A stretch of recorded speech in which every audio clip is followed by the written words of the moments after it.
If you've ever felt overwhelmed by nutrition in the name of being healthy, you're not alone, and it's not your fault. Last week, Stuart Gillespie detailed how the global food industry manipulates, distracts, and deflects in order to extract the most profit possible from consumers.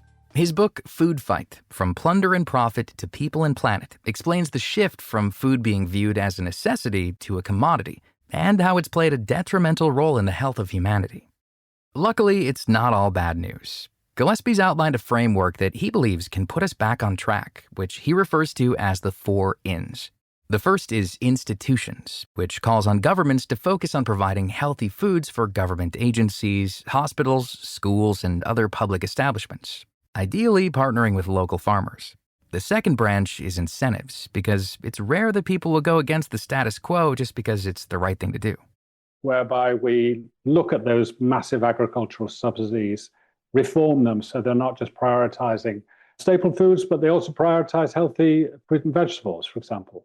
Taxing harmful substances, not just sodas, potentially going beyond that, looking at different criteria for taxing harmful subsidies, but really importantly, using some of the dividend you get from those taxes to incentivize or improve the access and affordability of healthy diets for low-income families. So you're kind of leveling the kind of playing field, if you like, or the food environment. And then, to help consumers make knowledgeable decisions, the third factor is information. This includes how products are labeled and where that labeling is placed. Great experience in Latin America with the black octagons. They work, taking away these cartoon characters that are sort of polluting kids' minds about what's healthy and what's not. That's information. Also, dietary guideline committees, making sure they take on the issue of ultra-processing. And then the fourth thing is interest, getting rid of conflicts of interest in terms of advisory committees to government, in terms of other bodies and researchers, actually. Researchers that are paid by industry to look at benefits or the harms of products will, not always, not every single one, but in the aggregate, will show a significant systematic bias towards the industry. So that has to be, science has to be independent, it's clear. Another part of this ideal system is transparency. Gillespie believes that publicly available information needs to be a foundational component of the guidelines put in place. The company's lobbying practices and the reporting of their investment portfolios, sales, and marketing behaviors. And then there's a revolving door between politicians and corporations that has to be stopped. You know, we can't have politicians choosing not to do anything about this problem because they see the potential of a nice job later on with Coca-Cola or Nestle. So I think all this has to clarify it in terms of the direction and not just the pledges and promises and commitments. We hear them all the time. Action, not words. And therefore, there has to be independent verification of the way in which portfolios and the investments are changing in companies to prioritize people and planet. There are certain ways that can be done depending to some extent on the corporation or what they're actually doing.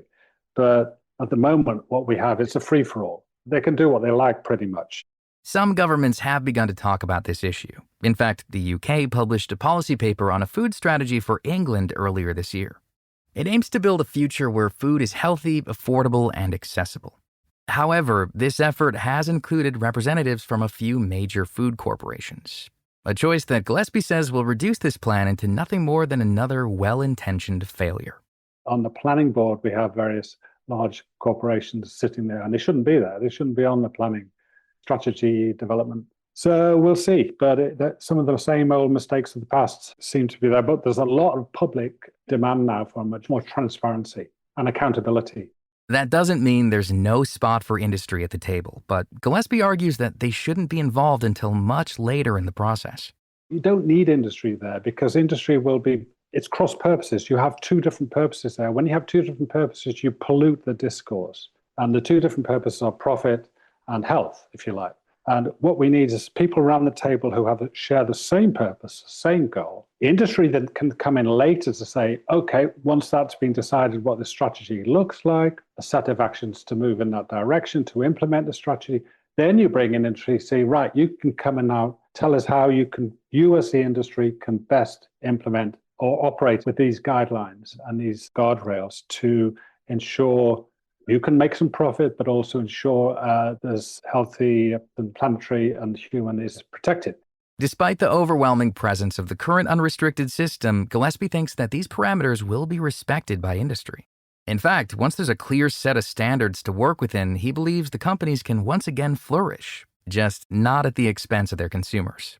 The thing that's happening now is innovation has been driven by the logic of the system that we've had so far. And that means innovation tends to be technological and it tends to be focused on maximizing profit. It's not about improving the healthiness. Once you reset the system, innovation follows a different logic.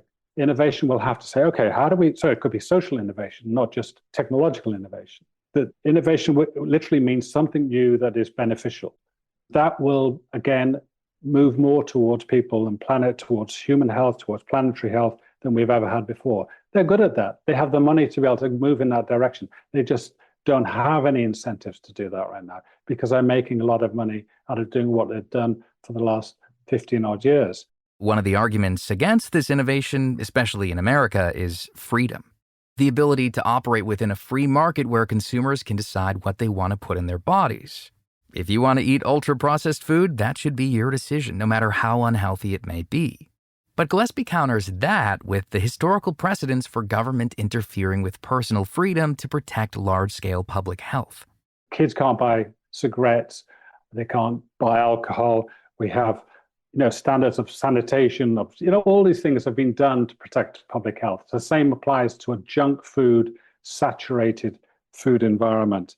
And that's the role, and it's a large-scale issue, massive issue of human health. That's the role of the government to act to do that. And within that, industry will find its way to survive or not, perhaps. But that's the new world that we're all going to be living in. And it should be a better world with regard to the healthiness of our diets. Aside from the UK's food strategy, other countries have begun to institute policies that are making progress. In Chile, there was a great senator, Guido Girardi, who did great things, who brought in the black octagon labels on harmful products or products high in fat, salt and sugar. Colombia is the first country to bring in a junk food tax, not just a soda tax, but a junk food tax. The problem, and all the kind of actions that could be done and have been seen to be successful in different places, could be brought together. And I do actually believe that 2 + 2 = 5 when you do this. I think you'd get this interaction effect that is almost always positive. So on top, it's not just additive. So if you have 4 interventions, you do them all at once, it's not just the impact from the 4, you get something else. It's very rarely that you're going to get antagonistic sort of interactions. They're going to be positive interactions. So you have potential to move from vicious cycles to virtuous cycles by doing things together. So while we're still in the early days of building awareness and creating action, Gillespie is hopeful that we can shift the food industry and craft a system that works with consumers and upholds health standards. I'm not advocating for banning ultra-processed food. It's about balance. And it will take a while to get there. I'm not naive enough to think these things happen overnight. But in the next 5 to 10 years, definitely we can see some real kind of traction. Gillespie's book, Food Fight, is available now. You can find more information about Stuart Gillespie and all of our guests on our website, ingoodhealthpodcast.org. For more behind the scenes, follow In Good Health Pod on Facebook, Instagram, and X. Our writer-producer is Kristen Farah. Our production manager is Jason Dickey. I'm Greg Johnson.